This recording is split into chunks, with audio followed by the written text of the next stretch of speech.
Vamos lá, vamos falar de saúde. A primavera está quase chegando, vai mudando esse tempo. Hoje tem sol, amanhã já tem uma previsão de chuva. E as nossas criancinhas, como é que ficam, hein? Quem é pai, quem é mãe sofre. Doutora Tuame Vanessa Gonçalves está ao vivo agora com a gente, gentilmente nos atendendo aí direto do Hospital Santo Antônio. É um prazer imenso conversar com a senhora. Tudo bem? Boa tarde. Boa tarde, tudo bem? É um prazer imenso estar aqui também. Legal. Doutora Tuame, e aí? Como é que a gente cuida dessas crianças com essa mudança de tempo o tempo inteiro? E a primavera chegando aí, acredito que vai aflorar ainda mais algumas doenças aí que são bem típicas aí dessa época do ano, né?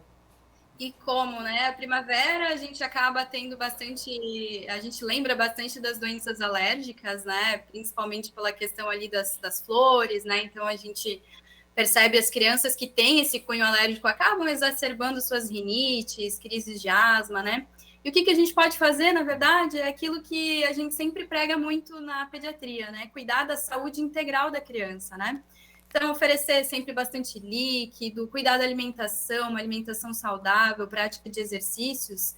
Lavagem nasal é muito importante, principalmente quando a criança começa com aquela secreçãozinha no nariz. É essencial ali, a gente já está lavando, isso ajuda muito, né? De um modo geral, eu diria que é cuidar da saúde integral da criança, né? Como é que o pai e a mãe, que o pessoal que está nos assistindo, como é que faz essa lavagem nasal que a senhora citou?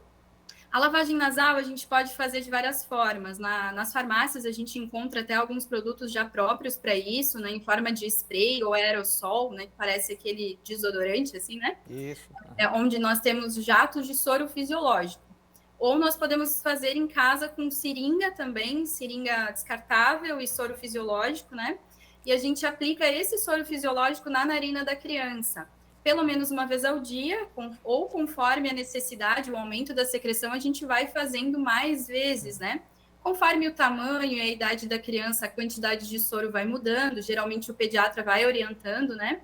Mas, por exemplo, uma criança grande, assim, um pré-adolescente, a gente pode chegar a utilizar 10 ml em cada narina de soro fisiológico para essa higiene. 10 ml então é o suficiente, né? Isso. Doutora, e aquela criança que sofre aí de bronquite, asma, né, não dorme direito à noite, enfim, como é que a gente tem um cuidado especial? Então, essas crianças, geralmente elas já têm um acompanhamento, né, desse quadro, às vezes nessa época a gente tem que dar uma otimizada nas medicações já em uso, né, até preventivas de crise, né, a lavagem nasal entra também nesses quadros, né, dessas crianças.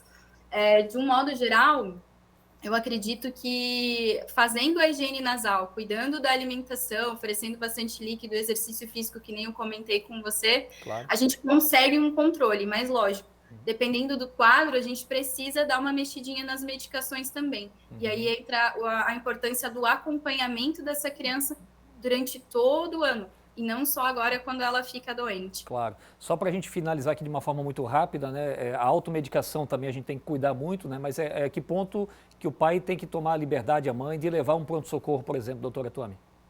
Então, claro, a automedicação, ela é sempre, né, a gente tem que cuidar realmente. Geralmente, o pediatra orienta as medicações que às vezes os pais podem utilizar, não são muitas, né?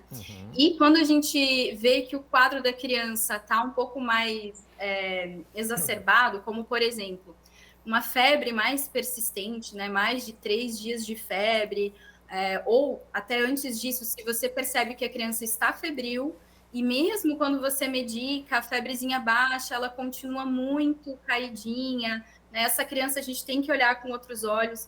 Aquela criança que começa com esforço para respirar, ou seja, você vê que ela tá difícil para ela respirar, se ela já tem um quadro alérgico, uma asma, ou até a que não tenha, se você percebeu esse esforço, né? Afunda às vezes aqui essa região do pescoço quando ela respira, bate a asa do narizinho, assim, né? Porque vê que realmente é difícil de respirar. Essa criança a gente tem que olhar com outros olhos, tem que levar ao pronto-socorro, ou se tiver um pediatra que atenda, que consiga vê-la de forma rápida, também pode ser. Sem dúvida.